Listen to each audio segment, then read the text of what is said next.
എല്ലാവർക്കും നമസ്കാരം. എല്ലാവരും മണിച്ചേട്ടനെ കുറിച്ച് ആധികാരികമായി സംസാരിച്ചിട്ടുണ്ട്. പക്ഷേ എനിക്ക് വളരെ ഇപ്പോൾ ഈ സ്റ്റേജിൽ എന്നെ ഇവിടെ എത്തിച്ചത് എനിക്ക് തോന്നുന്നു മണിച്ചേട്ടൻ്റെ ആത്മാവെന്ന് വിചാരിക്കുന്നു. കാരണം മണിച്ചേട്ടൻ്റെ മരണം സമയത്ത് ഞാനൊരു പ്രോഗ്രാമിലായിരുന്നു.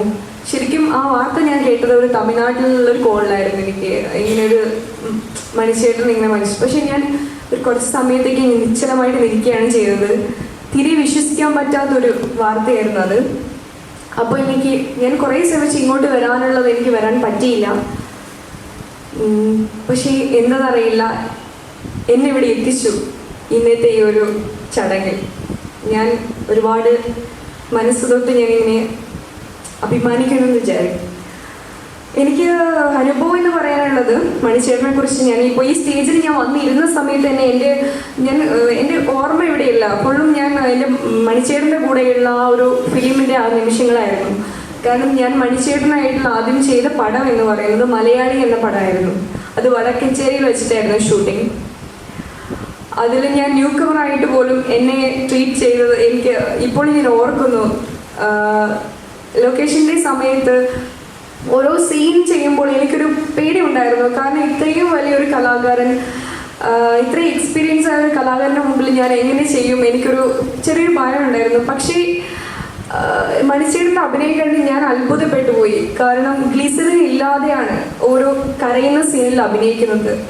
ആ സീൻ ചെയ്യുമ്പോൾ എന്നെ അത്ഭുതപ്പെടുത്തിയ ഒരു കാഴ്ചയാണ്. അതിനു മുമ്പേ സാധാരണയുള്ള ഡയലോഗൊക്കെ പറഞ്ഞു, പെട്ടെന്നാണ് ഡയലോഗിൽ മാറ്റം വരുന്നത്. അത് കരയുന്ന സീനായിരുന്നു. അപ്പം എൻ്റെ ഫ്രണ്ടിൽ നിന്നിട്ടുള്ള അഭിനയിക്കുമ്പോൾ ഞാനിങ്ങനെ അത്ഭുതത്തോടെ നോക്കി നിന്ന് എത്ര പെട്ടെന്ന് കഴിഞ്ഞു. അതും ഗ്ലിസറിൻ ഇല്ല. ഞങ്ങളൊക്കെ ഗ്ലിസറിനൊക്കെ ഉപയോഗിച്ച് കരയാൻ ശ്രമിക്കുമ്പോൾ ഗ്ലിസറിൻ ഇല്ലാതെ ആ വാക്കുകളിലൂടെ ചെയ്യുമ്പോൾ എന്നെ അത്ഭുതപ്പെടുത്തിയ ഒരു കാഴ്ചയാണ്. അപ്പോൾ ഞാൻ അഭിമാനിക്കുന്നത് എന്ന് വെച്ചാൽ മണിച്ചേട്ടൻ്റെ കൂടെ ആ ഫിലിമിൽ വർക്ക് ചെയ്തുകൊണ്ട് എനിക്ക് ഒരുപാട് പാഠങ്ങൾ പഠിക്കാനായി. ഒരു പാഠപുസ്തകമായിരുന്നു അത്. അവിടെ ഫ്രീ ടൈമിൽ ഞാൻ ഓർക്കുന്നു, ഉച്ചഭക്ഷണം ഞങ്ങൾ കഴിച്ചതിന് ശേഷം കുറച്ച് കഴിഞ്ഞിട്ടായിരുന്നു മണിച്ചേട്ടൻ ഭക്ഷണം കഴിച്ചത്. അതും മണിച്ചേട്ടന് ഇഷ്ടപ്പെടുന്ന ലൊക്കേഷൻ അടുത്തുള്ളൊരു വീട്ടിൽ നിന്ന് പൊതിച്ചോറ് കൊണ്ടുവന്നിട്ടാണ് മണിച്ചേട്ടന് ഫുഡ് കൊടുത്തത്. ആ സമയത്ത് ഞങ്ങൾ ഭക്ഷണം കഴിച്ച് ഞങ്ങൾ റെസ്റ്റ് എടുക്കുന്ന സമയത്ത് മണിച്ചേട്ടൻ്റെ അസിസ്റ്റൻറ്റ് ഞങ്ങൾ വിളിക്കുകയുണ്ടായി.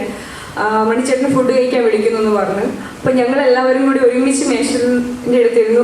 ഫുഡ് കഴിക്കുമ്പോൾ എൻ്റെ അടുത്ത് ഞാൻ പറഞ്ഞു, എനിക്ക് ഭക്ഷണം ഞാൻ കഴിച്ചതാണ്, എനിക്കധികം കഴിക്കാൻ പറ്റില്ല. എന്നോട് പറഞ്ഞു ഇത് ഫുള്ളായിട്ട് കഴിക്കണം, വേസ്റ്റ് ആക്കരുത് ഭക്ഷണം. അതും എനിക്ക് അന്നത്തോടെ ഞാനൊരു കാര്യം പഠിച്ചു.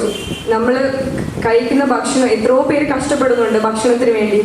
നമ്മൾ എന്ത് കഴിക്കുകയാണെങ്കിലും അത് നമുക്ക് വേണ്ടാത്ത രീതിയിൽ നമ്മൾ എടുത്ത് കഴിക്കുക, അത് വേസ്റ്റ് ആക്കരുത് എന്നുള്ള പാടും.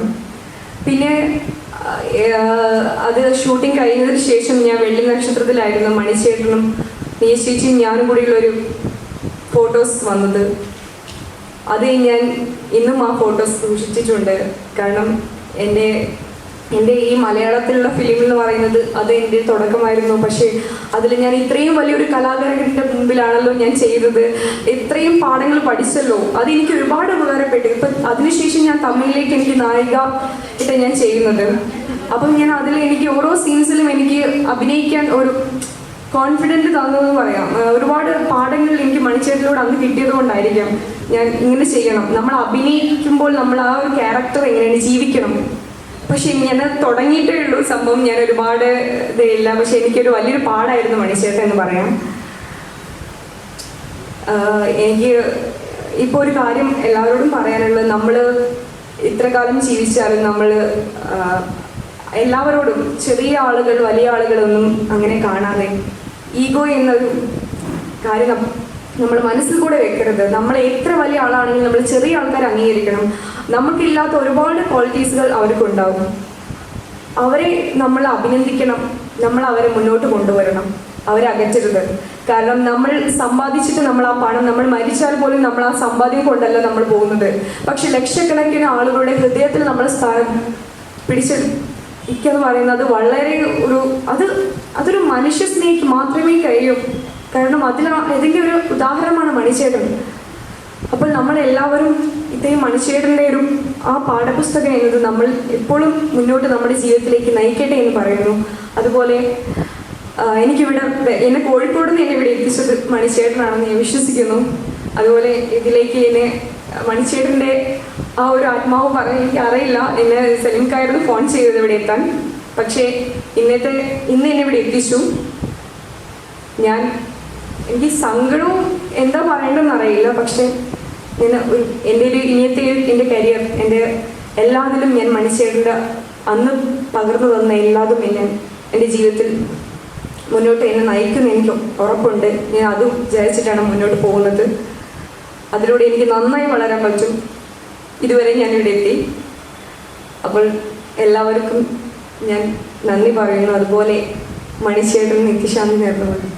നമസ്കാരം. കലാഭവൻ മണിയെ തേടി കോഴിക്കോട്ട്